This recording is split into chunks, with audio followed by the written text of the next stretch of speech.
So ito na po, klarong-klaro na po, hindi na po ito haka-haka at hindi na po ito guni-guni mga kapobre. Mismo ang Commission on Election sa pamamagitan ng head ng Commission on Election, walang iba kundi si Chairman George Garcia, sinabi na niya at kumpirmado na po, July 12 pipirmahan ng Pangulong Bongbong Marcos ang pagpalawig at pagpaliban sa barangay at SK election.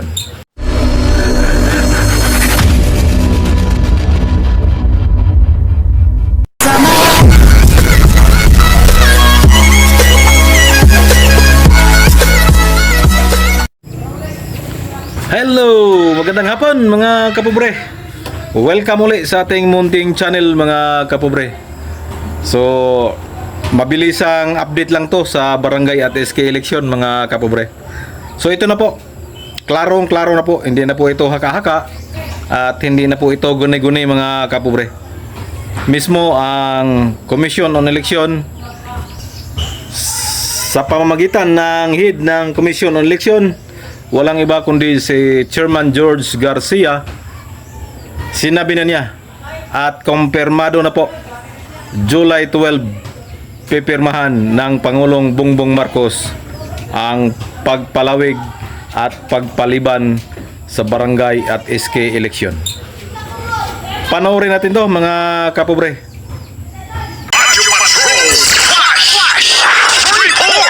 Pagpapaliban sa barangay at sangguniang kabataan elections, kumpirmadong pipirmahan na ni Pangulong Marcos Jr. Narito ang balitang kumpirmado sigurado mula sa COMELEC, hatid ni Radyo Patrol Steve Raz.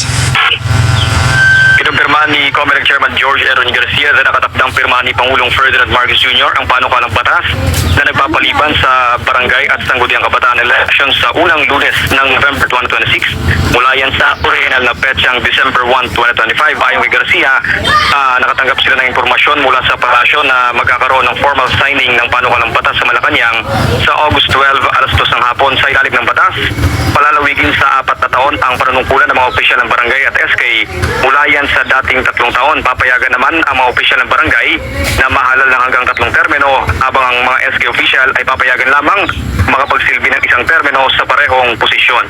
O di ba? Legit 'yan kasi galing 'yan sa DZMM Teleradio. Binalita na at galing mismo sa chairman ng komisyon COMELEC. Sinasabi na at kinumpirma na pipirmahan na ng Pangulo ang term setting bill ngayong August 12. So wala na. Finish na. Wala na tayong pagdidebatehan dyan kung tuloy o hindi. Suma total, hindi po matuloy ang barangay at SK election. Sayang, marami pa namang gustong tatakbo. At marami namang gustong palitan na yung mga walang kwentang mga barangay opisyal. Pero wala tayong magagawa dyan kasi nga kumpirmado hindi tuloy ang barangay at SK election. Sa sunod nating video mga kapobre, mamaya siguro or bukas i-upload natin yung kung bakit hindi makaapekto ang desisyon ng Korte Suprema noong 2022 na dineclare na unconstitutional.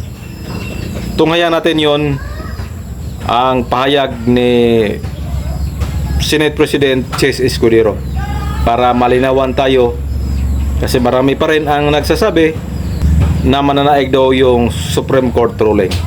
So abangan nyo bukas, pag-usapan natin yan kung talagang ma-declare ba yan ng unconstitutional. May paliwanag dyan si Senate President Chess Escudero. Isa naman niyang magaling din niya abogado at veterano sa politika. Kaya abangan na bukas mga kapobre sa umaga. So hanggang dito na lang mga kapobre. Magandang hapon sa inyong lahat. Ingat kayo palagi. God bless and I love you all. Bye-bye.